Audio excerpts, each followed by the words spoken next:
Buenos días a todos. ¿Cómo estamos hoy? Bienvenidos nuevamente a Aficionados, los aficionados de aficionados para aficionados, muchos aficionados en esto. ¿Cómo Exacto. estamos hoy? Muy bien, muy bien, muy bien. La verdad es que muy alimentado de noticias y de chismes. Ahorita hablamos de eso. Sí, hola, buen día. Sí, soy Edward. Sí, la verdad hay bastantes chismes y noticias. Ahora a saber cuál será chisme y cuál noticia. Vamos a ver.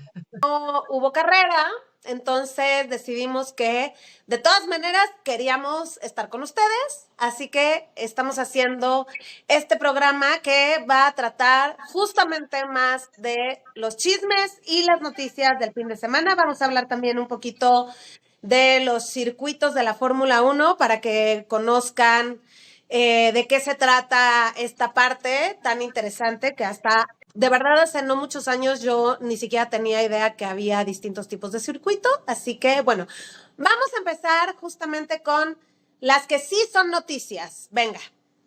Bueno, una que sí es noticia es la renuncia de David Sánchez, el jefe de diseñadores de Ferrari. Una noticia que además cayó así como balde de agua fría para todos porque ya se sabía, ya había rumores en el paddock de que él había firmado un contrato con McLaren desde el año pasado y que nada más estaban esperando que terminara esta temporada para que después él pudiera tomar ese puesto con periodo de descanso que exige la ley, pero para que después él pudiera tomar ese puesto. Sin embargo, parece que se adelantaron las cosas porque la primera fecha fue un desastre. El comunicado oficial dicen que él renunció, pero lo que se dice, lo que dicen algunas publicaciones como la Gaceta dello Sport en Italia, que es bastante confiable, es que en realidad lo despidieron o más bien apresuraron su salida de Ferrari.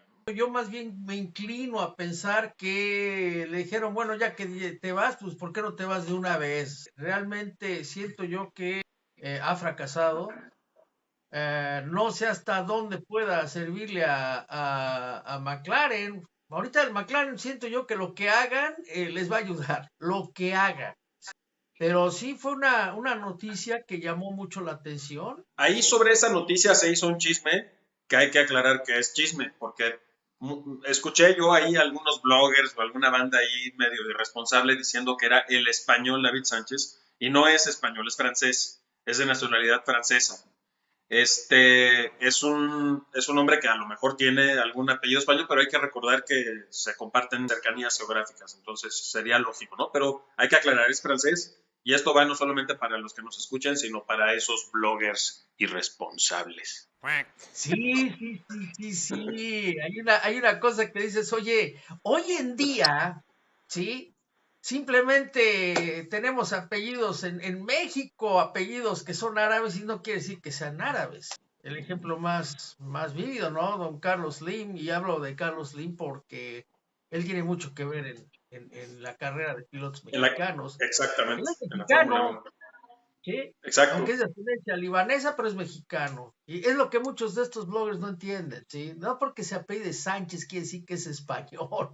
No, es que no lo entiendan, es más bien no investigan, no se dan a la tarea y pues ya, te dan la Son- información como ellos creen que ellos sí ya está. Pero creo que bueno, efectivamente, él ya se iba. O sea, él ya había anunciado su renuncia y pues más bien aquí lo que parece es que justo como que le adelantaron, aunque con el descanso que tiene, no va a poder participar ni siquiera en el diseño del monoplaza del 2024, sí. que era justo lo que yo estaba leyendo. Entonces, pues vamos a ver qué resulta. Yo también creo que para McLaren ahorita lo que sea está bien. O sea, no es un equipo que le esté yendo bien en los últimos años y creo que se va a beneficiar seguramente. Entonces, pues, a ver qué pasa. Digo, Ferrari primera carrera sí fue un desastre.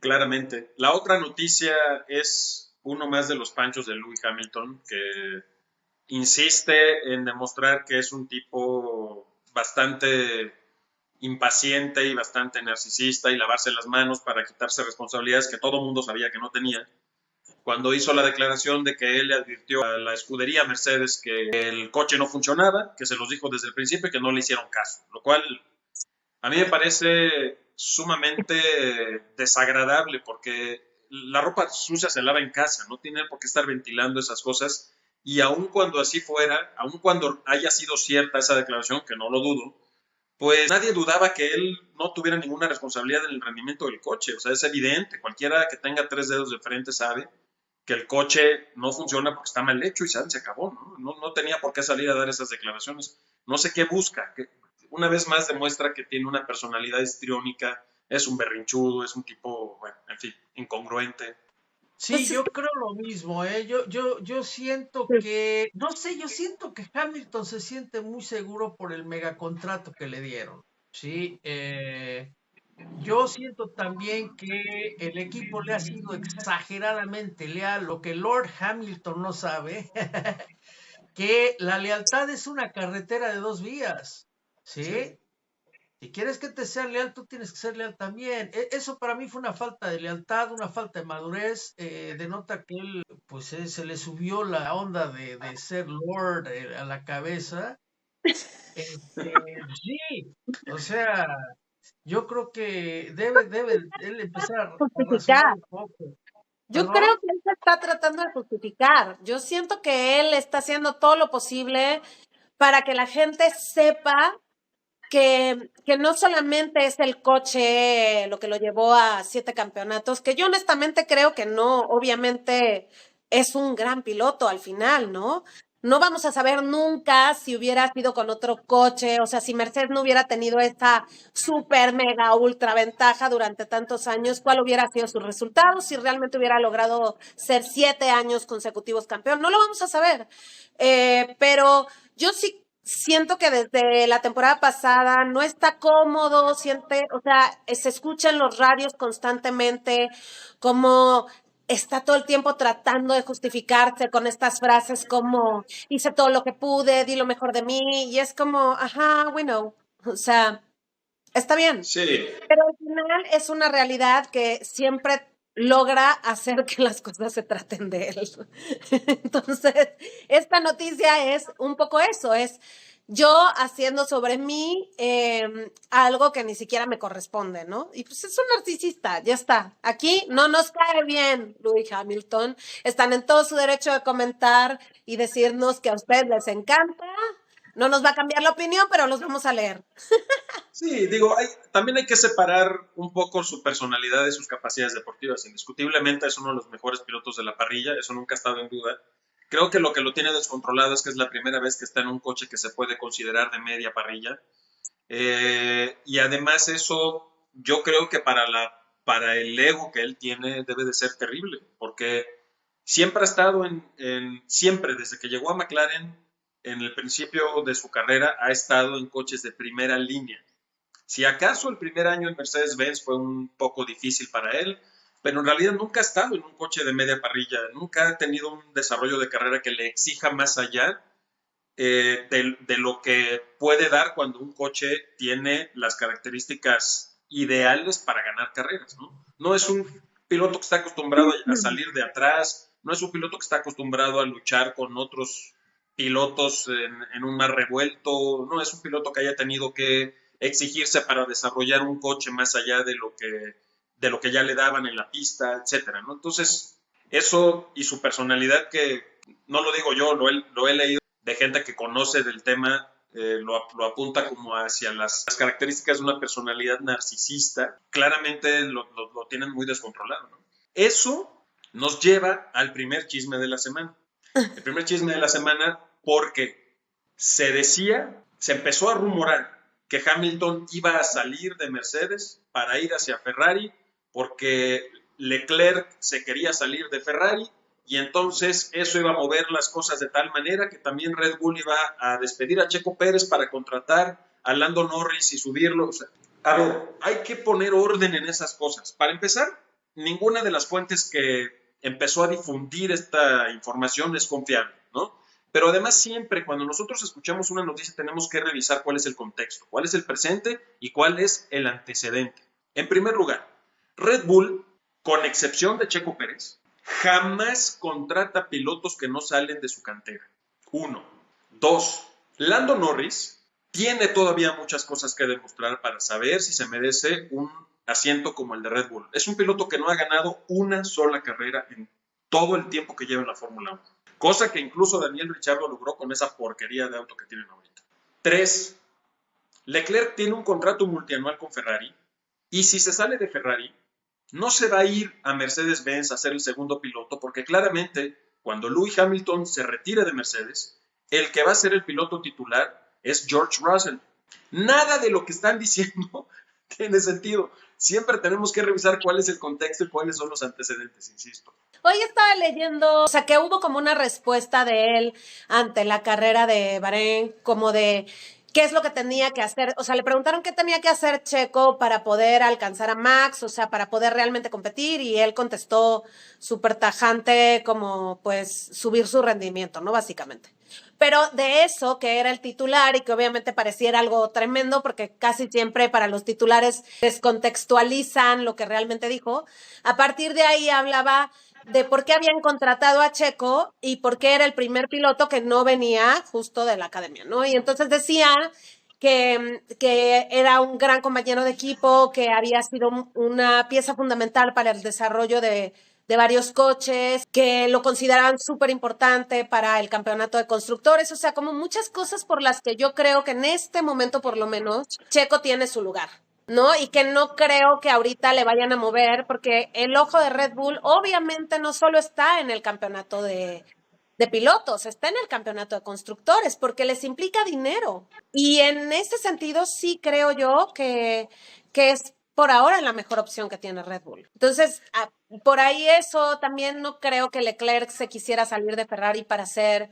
segundo y luego con el contrato millonario. O sea, a Hamilton, aunque no esté súper contento en Mercedes, hay mucha lana detrás para él y le cumplen todo lo que quiere. Rinda o no rinda, dé o no dé, haga caprichos, chille, berree, hasta ahorita yo creo que su contrato, o sea, el dinero que le pagaron es una grosería.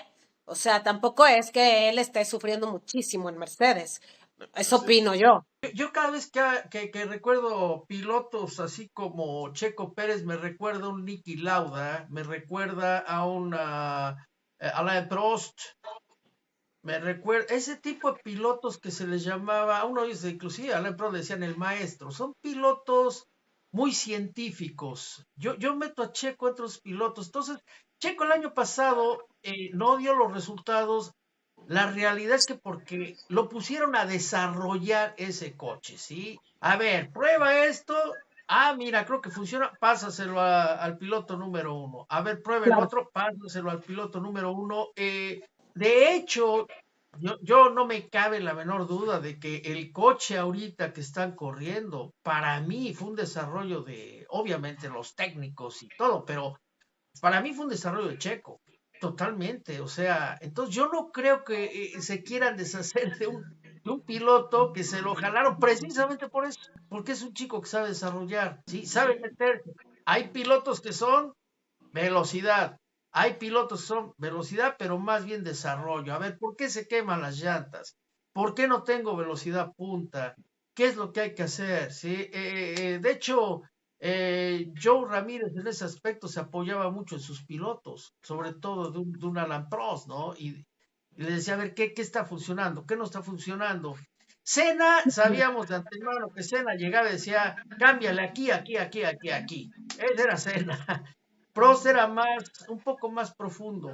Es buen compañero. O sea, había un bromance que terminó este año, pero que es la primera vez que hubo un piloto que realmente Verstappen no le causara un pedo cabroncísimo. O sea, hasta hace nada eran, bueno, amor, hermanos, amigos y tal, que obviamente ya sabemos que ya no es así, pero les tomó un rato. O sea, hubo muchos otros pilotos que en menos de un año ya no podían con Max. No se nos olvide que Checo es el primer piloto en muchísimos años que hizo que Red Bull tuviera en temporada un 1-2. Hacía muchas temporadas que Red Bull no tenía esa posibilidad y en la temporada pasada esa posibilidad llegó 3 veces, me parece, si no recuerdo mal. Y así comenzaron el año. en un 1-2. Eso no es cualquier Claro. cosa. Y el segundo elemento que a mí me llama mucho la atención, que también parte de una noticia de la semana, esa sí es noticia, no quiero que esto se sobredimensione lo que quiero decir. Quiero darle la justa medida. Fue el probablemente miedo que siente Max esta temporada con el rendimiento de Checo, y no lo estoy haciendo superlativo, lo quiero decir por lo siguiente. Otra de las noticias de la semana fue que él desobedeció a su ingeniero de carrera cuando le pidieron que bajara el ritmo del auto. Esta es una orden que le dieron a los dos pilotos porque lo que se quiere es cuidar el motor. Hay pocas unidades de potencia a lo largo de la temporada. Invariablemente todos los equipos terminan penalizando porque no es posible que 3 motores trabajando con esa exigencia aguanten toda la temporada. Pero cuando él dio el mensaje, solo voy a bajar el ritmo si Checo también baja el ritmo, sin mencionar su nombre, claro, porque no quiere verbalizar su nombre, porque no le quiere dar peso a su nombre. Eso para mí, mi lectura, estoy haciéndome responsable de lo que digo, mi lectura es que él tenía miedo de ser alcanzado por Checo porque sabía del ritmo de carrera que Checo tenía. Cuando nosotros vimos la vuelta final, la única razón por la que Checo no tuvo la pole fue porque en el último sector cometió un error. Pero en los 2 primeros sectores, Checo iba delante de él. Y después, cuando llegó la hora de hacer la medición de los ritmos de carrera, eran muy semejantes. Los dos estaban en la misma milésima. Entonces, yo creo, ojo, es una suposición mía, que tiene cierto miedo del rendimiento que Checo viene mostrando desde la pretemporada. Porque si no, no hubiera tenido ningún problema él en aflojar el motor y decir, bueno, cuando me alcance me vuelvo a alejar. Si lo hubiera visto tan fácil, lo hubiera hecho. Pero es que hay algo también que se llama disciplina, ¿no? Checo en ese aspecto es muy disciplinado. O sea, Checo, es más, pasó en una carrera el año pasado que Checo le dijeron, oye, déjalo pasar. Y Checo dije, se me hace injusto, pero va.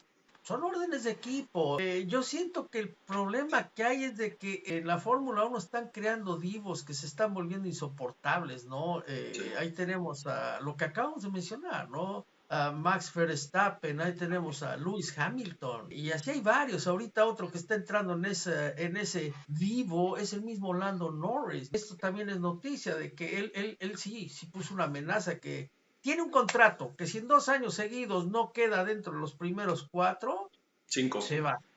5, se va. Entonces, eso es como que muy caprichoso, ¿no? O sea, maestro, parte de ser piloto es desarrollar el coche, no es nada más subirte, meterle pata y se acabó, no funciona así, No. ¿sí? No, de hecho la Fórmula 1 nació con pilotos reparando coches, pilotos Así es. montando motores. Yo creo que en ese sentido las redes sociales tienen un papel súper importante. Para empezar, hay un programa en una de las plataformas con más seguidores, con más suscriptores, que más creció durante la pandemia, con un reality que opiniones más o menos a quien le guste o no, al final está proyectando un montón a estos pilotos, ¿no? Que antes nadie sabía quiénes eran, o sea, la Fórmula 1 era súper elitista, sigue siendo elitista a la hora de ir a verla en vivo porque los boletos están incomprables, pero ahora ya todo el mundo tiene acceso a el Instagram, el Twitter, de todos estos pilotos que ahora son precisamente como rockstars. Entonces, más allá de que la Fórmula 1, que claro que le conviene a la Fórmula 1 que los pilotos tengan muchísimos seguidores, porque obviamente eso beneficia a la categoría, pues también hay un papel muy importante de las redes sociales en esto, porque pues obviamente los tenemos mucho más cerca, es mucho más fácil que se sepa quiénes son. Hay pilotos que antes a lo mejor era impensable que estuvieran en la categoría y ahora están. Entonces, tiene sus ventajas, obviamente, porque pues la categoría crece y tiene sus desventajas, porque al final sí hay pilotos que son insoportables. O sea, a mí hay varios que es como, vato, ¿por qué no te callas? O sea, ¿de qué estás hablando? Y siento yo que obviamente se les va quitando con la edad, no a Hamilton, pero a los demás. La mayoría de las veces como que van madurando y se van, porque acordémonos cómo era Alonso, no es que fuera una perita en dulce, ¿verdad? O sea, era un tipo bastante nefasto. Checo nunca fue nefasto, pero sí era como mucho más inmaduro, o sea, se les va quitando. Pero sí es verdad que con el tema de las redes sociales y con Drive to Survive, hay algunos que se han vuelto así de... Y también ganan millones, ¿no? O sea, al final tienen como que acceso a muchísimas cosas y pues eso te descompone, es normal. Pero no nos olvidemos de una cosa, y ustedes que trabajan en el medio como actriz, actor, saben que muchas veces este tipo de tonterías logran que pierdan adeptos. No toda la gente está dispuesta a tolerar este tipo de cosas, ¿no? O sea, llega uno que dices, oye, ¿quién le va a cerrar la boca a este individuo? ¿Quién va a ser el que va a decir, oye, maestro, estás en un equipo y el equipo no eres tú? El equipo es eso, un equipo. Eso Claro, es lo lo que que pasa tienen es que que empezar muchas a veces los cuidar. fans no saben eso. O sea, muchas veces la gente que no es como, que no conoce tanto la categoría, que le gusta ver la carrera, pero todavía no entienden también, no entienden qué es el equipo. O sea, realmente creen que es el coche y el piloto. Y luego, obviamente, ellos no son conscientes de que siendo unos nefastos, porque pues nadie que es consciente de eso lo sigue haciendo. Más bien yo creo que son totalmente inconscientes, les da lo mismo. La mayoría son chamacos que toda su vida han estado, muchos vienen de familias con muchísimo dinero, o sea, han crecido en el privilegio total. Y pues obviamente o sea, otra realidad, ¿no? Pero yo sí creo que les juega chueco. Y no solamente con los adeptos, creo que en la misma categoría les juega chueco. O sea, creo que al final, pues puedes hablar todo lo que tú quieras, pero pues hay una pista donde se demuestra el tema y solitos muchos, pues ahí caen, ¿no? Así que bueno, esa es la ventaja. Y, y ahora que mencionas las pistas, eh, pues la siguiente carrera va a suceder en un circuito con características muy particulares, que es el circuito de Jeddah Corniche, que está en Arabia Saudita. Y a mí me gustaría, con ese pretexto, hablar de los tres diferentes tipos de circuito que nos podemos encontrar en la Fórmula 1. El primer tipo de circuito, que es el tradicional, es un circuito cerrado, específicamente creado para la competencia y no tiene ningún otro uso más que la competencia de los autos. Generalmente es un circuito que se adapta a la geografía en donde se diseñó. Esto le da características muy específicas como grandes espacios para una escapada en caso de algún accidente o alguna descompostura, grandes espacios también para acomodar toda la logística necesaria para acomodar a la gente, para poder sacar a los autos cuando sea necesario, salidas de emergencia, pits, la zona de pits o de fosos ideal, el tamaño ideal, todo exprofeso para que funcione muy bien. Están los otros circuitos, que son los circuitos urbanos, que son básicamente calles de las ciudades adaptadas y cerradas de tal manera que se le da la forma de un circuito, de una pista, para que los autos compitan. Esto quiere decir que son calles que están rodeadas de muros, muchas veces son con espacios estrechos muy limitados. Las zonas de pits tienen entradas y salidas complicadas. Cuando llueve, el drenaje no es siempre el más adecuado. Hay aceite del uso diario y diésel del uso diario de los coches que circulan por esa zona. El público está mucho más cerca y mucho más en contacto con la pista por los espacios, porque son más comprometidos. Tiene curvas mucho más cerradas. Es un circuito en el que pierde importancia la aerodinámica del auto y la gana la capacidad del piloto, porque generalmente son trazos que no tienen espacio para desarrollar mucha velocidad. Y bueno, tenemos los circuitos mixtos. Los circuitos mixtos son circuitos partes de la ciudad, pero que al mismo tiempo tienen un pedazo del trazado que está hecho exprofeso para la competencia y que en todo el año no se usa más que para la competencia. Estos son circuitos que tienden a ser un poco más rápidos que los circuitos urbanos. Hay espacio para desarrollar unas curvas más rápidas y unas rectas más largas, lo cual le da un dolor de cabeza a los ingenieros porque tienen que configurar el auto de manera muy híbrida, porque tiene que adaptarse a las características de un circuito cerrado, pues tradicional, pero también a las características de un circuito callejero o urbano. Como ejemplos podemos poner circuito tradicional, Spa-Francorchamps, que además es uno de mis favoritos. Es un circuito que mide, si no me equivoco, 7 kilómetros de largo, más o menos. Tiene zonas muy rápidas, tiene curvas muy cerradas, tiene curvas muy rápidas también, tiene curbones, que son estas curvas enormes, abiertas, que se toman a gran velocidad. tiene chicanas, tiene todo lo que tiene un circuito tradicional. Circuito callejero emblemático de la Fórmula 1 es Mónaco. Es un circuito muy cerrado, con poco espacio para rebasar, no tiene una gran recta, no se desarrollan grandes velocidades, muy trabado, que requiere de la concentración de los pilotos al 100% porque los muros son muy cerca, pero de veras muy cerca, es el que tiene los muros más cercanos de toda la categoría. Y el de Jeddah, que es al que vamos, es el típico ejemplo de un circuito mixto. Tiene un pedazo de circuito tradicional y tiene un enorme pedazo de circuito que se utiliza para el tránsito diario de los coches. Estos son los circuitos que tú mencionaste. Yo quisiera imaginarme, para dar un ejemplo, ¿no? De un circuito callejero. Mencionaste tú perfectamente bien el circuito de Mónaco. Ahora vamos a echar la imaginación a andar, a ver qué les parece esto. Imagínense ustedes que en Avenida Reforma arranque la carrera en la recta, lleguen al Ángel, den la vuelta al Ángel, regresen, den vuelta a la derecha sobre la calle de Niza, al llegar a Insurgentes, den vuelta a la derecha en Insurgentes, den la vuelta al metro Insurgentes, regresen a Reforma, dan vuelta a la derecha, y en lo que era la glorieta, bueno, antes era de Colón, no sé quién esté ahí ahora, den vuelta en U, al llegar a Insurgentes, den vuelta a la derecha, den vuelta en U donde está el monumento a la madre, regresen, lleguen a Reforma, suban su Reforma a la meta. Algo así sería un circuito callejero, que por cierto sería muy padre, ¿eh? O sea, echando un poquito la mente a andar. Bueno, no, como tienen las calles en esta, o sea, no hay manera, los coches no durarían ni, o sea, así, 4 pasos y ya se fregaron. O sea, no.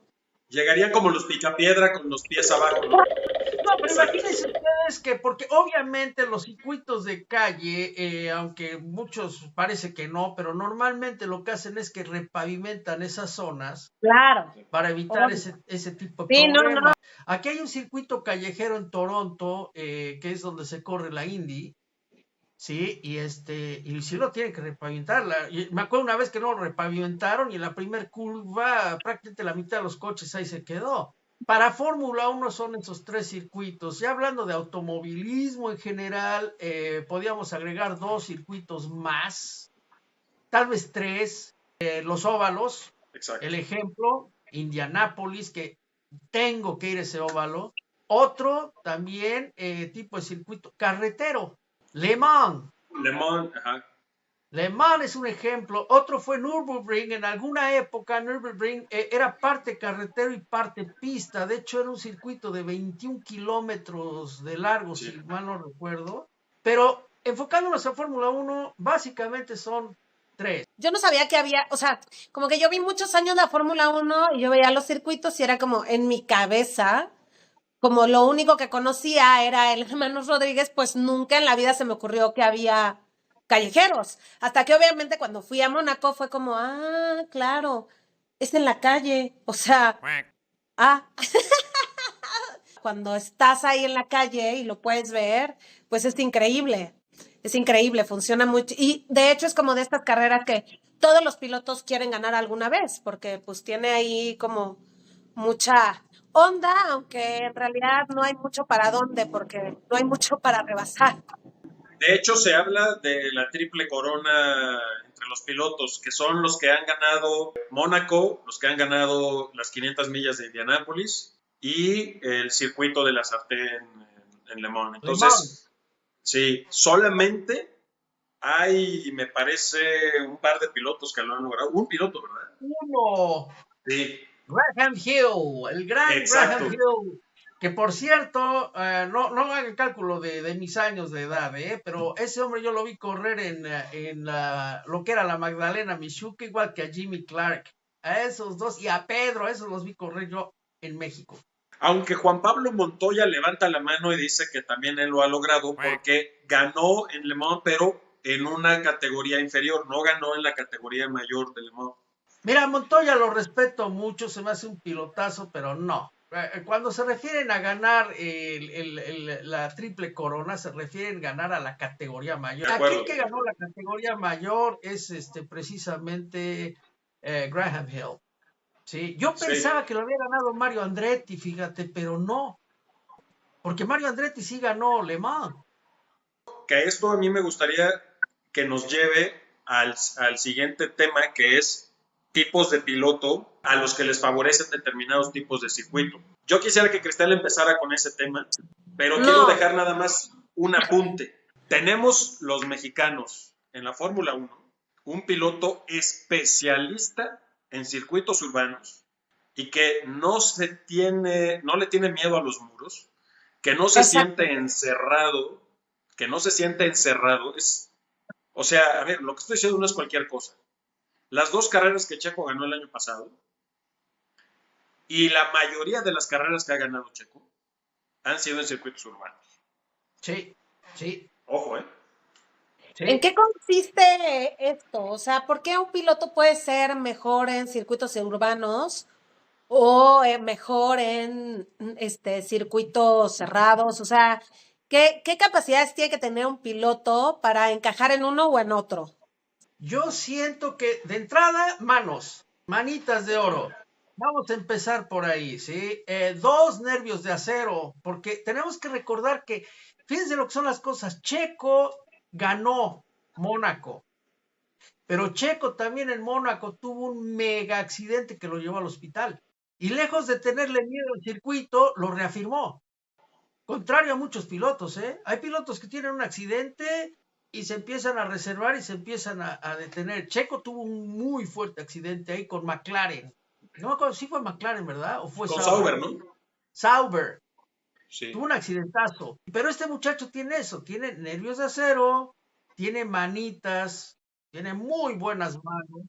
Hay algo más, la capacidad de abstracción. Yo creo que para poder triunfar en circuitos de ese tipo necesita uno una capacidad de concentración muy fuerte y no distraerse ni medio segundo, porque los muros están tan cerca que si tú te distraes un poco, te embarras completamente. Las manos entran mucho en este tema de las llantas sobre todo. Hay que acordarse que la carrera que ganó Checo el año pasado llegó con llantas ya muy comprometidas. De hecho, la única razón por la que ganó fue que no cometió ningún error, porque los de atrás estaban siendo más rápidos que él. Y la razón era que él ya no tenía llantas para mantener un buen ritmo.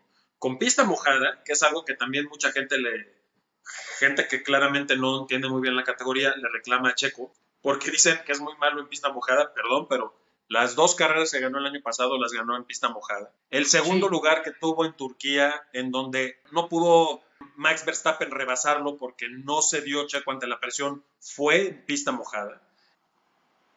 Cuidado, ¿eh?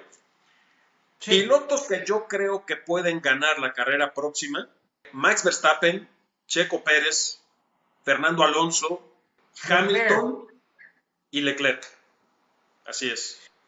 Fíjate que estaba leyendo, ahorita que hablas de eso, estaba leyendo un análisis de la carga aerodinámica y la eficiencia de los diferentes coches y sacan en ese circuito, sabe que es básicamente el circuito de alta velocidad y ahorita, si me permiten un ratito, voy a comentar algo respecto a eso. Este circuito saca que en las secciones de curvas rápidas, el que lleva todas las de ganar es Red Bull.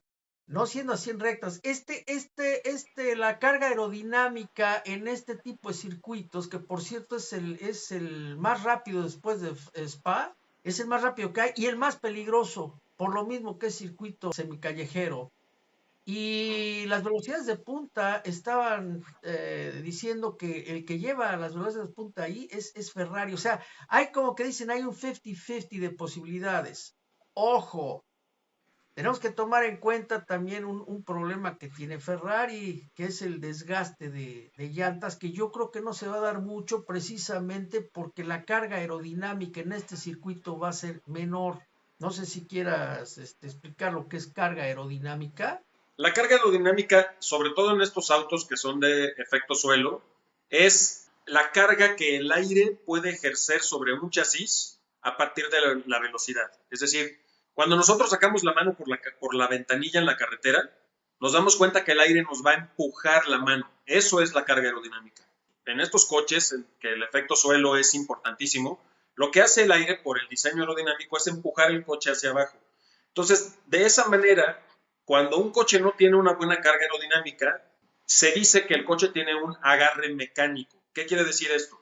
Que el agarre depende exclusivamente del trabajo de la suspensión y de las llantas. Eso quiere decir que le estás dejando a las llantas el trabajo que debería de hacer la carrocería y por lo tanto las llantas se exigen más y se desgastan más. Cuando un auto está bien diseñado, la carga aerodinámica hace que el aire cargue el coche hacia abajo en la pista y por lo tanto las llantas tengan menos desgaste. Exacto. Para dar un ejemplo de lo que es carga, alta carga aerodinámica y baja carga aerodinámica, el típico ejemplo de baja carga aerodinámica son los carros Indy en Indianápolis. ¿Sí? De hecho, se dice que hasta los ejes los tienen ligeramente doblados hacia adentro de la curva. ¿Sí? Y si ven, los volantes están ligeramente chuecos. Ese es un circuito muy baja carga aerodinámica, pues son circuitos de velocidad pura. Circuitos de alta carga aerodinámica, podríamos decir una Mónaco. Ese es un circuito por la cantidad de curvas, todos requieren más carga aerodinámica, ¿sí? Y eso es lo que yo quería mencionar en este caso. Ahora, yéndonos a Jeddah, el circuito de Jeddah, de acuerdo a lo que hemos visto, es un circuito, ya dijimos que las posibilidades están entre Red Bull y Ferrari, sin descartar, porque tiene mucho más velocidad de salida de las curvas. El que tiene la mejor velocidad de salida es Aston Martin, curiosamente, de acuerdo a laboratorios, todavía no se corre este año, no podemos tomar el año pasado como ejemplo porque no, pero no podemos descartar a Mercedes, aunque también Mercedes tiene un problema aerodinámico muy serio, Mercedes-Benz. Pero no sé si quieran que describa un poquito la pista de Jeddah para ver lo que los pilotos van a enfrentar ahora. Pues más bien creo que lo que toca es que justamente hablemos de qué esperar de la carrera que viene. O sea, hablar un poco del circuito, hablar un poco de cómo se encuentran los pilotos ahorita, cómo se van a acomodar estos pilotos a este circuito y cuál es la quinela. Bien, si quieren empiezo por describir más o menos lo que tenemos y ahora sí que hice mi tarea. Empezar es una carrera de 50 vueltas. Ya vamos a empezar desde ahí, ¿sí? Es un circuito de 6.2 kilómetros de largo. Básicamente, después de Spa-Francorchamps, este es el circuito más largo, ¿sí? También es el circuito más rápido después de Monza, con una diferencia. Monza no es tan peligroso como este, por lo mismo que es un circuito semi-callejero, ¿sí? De hecho, hay modificaciones que le hicieron porque no podían ver del otro lado de la curva.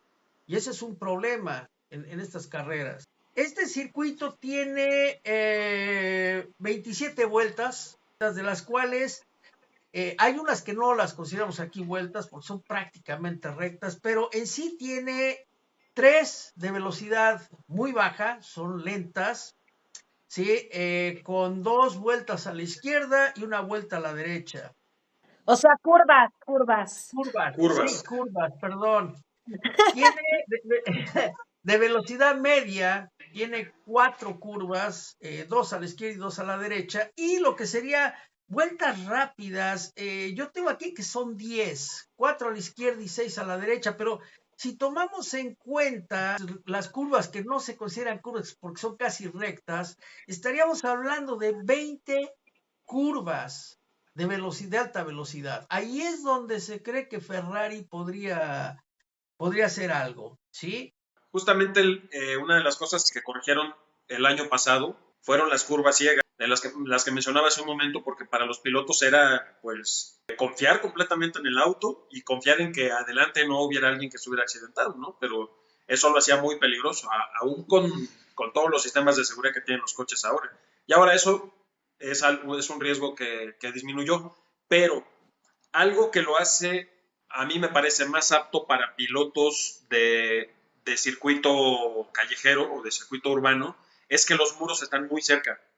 Porque, por ejemplo, Bakú, que es un circuito urbano 100% muy rápido, Sí tiene 2 o 3 sectores con los muros muy cercanos, pero es un circuito que tiene muchas zonas muy anchas que tienen los muros lejos de la línea ideal del piloto, ¿no?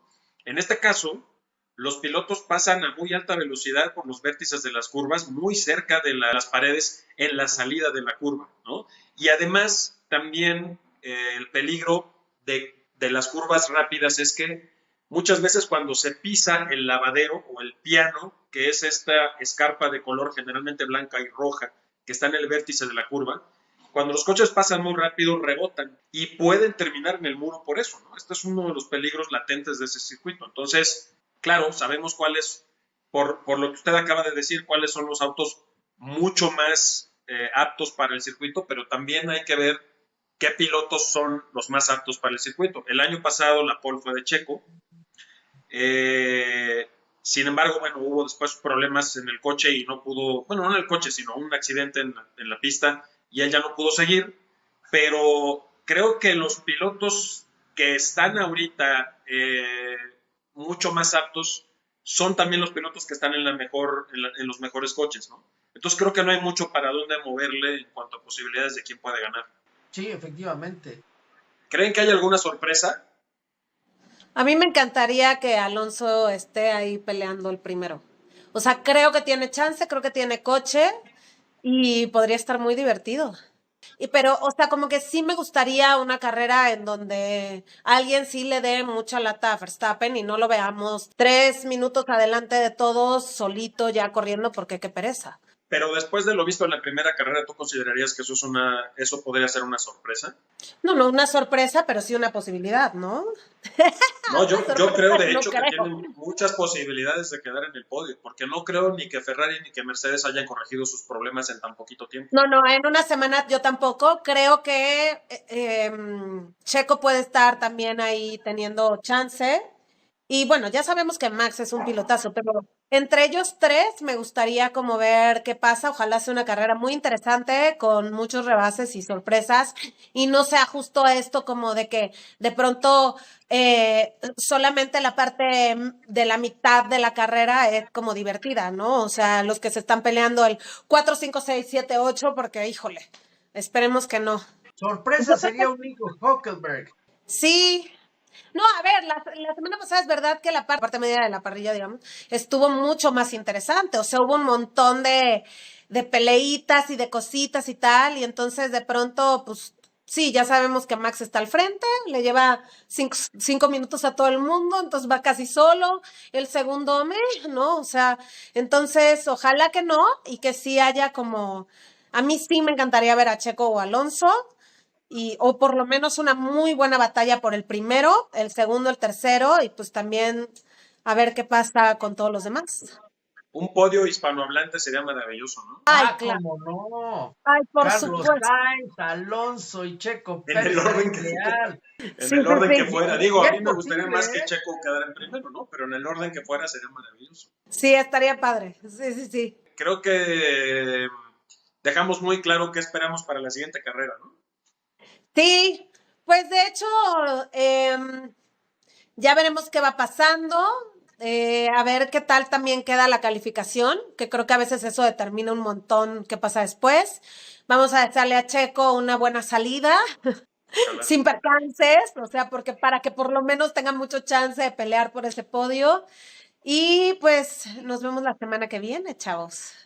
Oigan, por favor, déjenos sus comentarios, sus preguntas, sus sugerencias, si quieren que tratemos algún tema específico aparte de lo que siempre hablamos, pero también regálenos su like y compartan el enlace si les gusta el programa. Sí, suscríbanse a nuestro canal, porfa.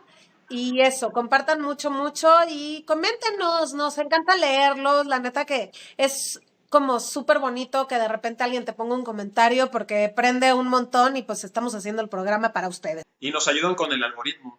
Ah, Sí. es verdad. Yo soy Cristel. Yo soy Edward, gracias y sí, no se olviden de su comentario y su like. Adiós. Sayonara. Adiós, chao.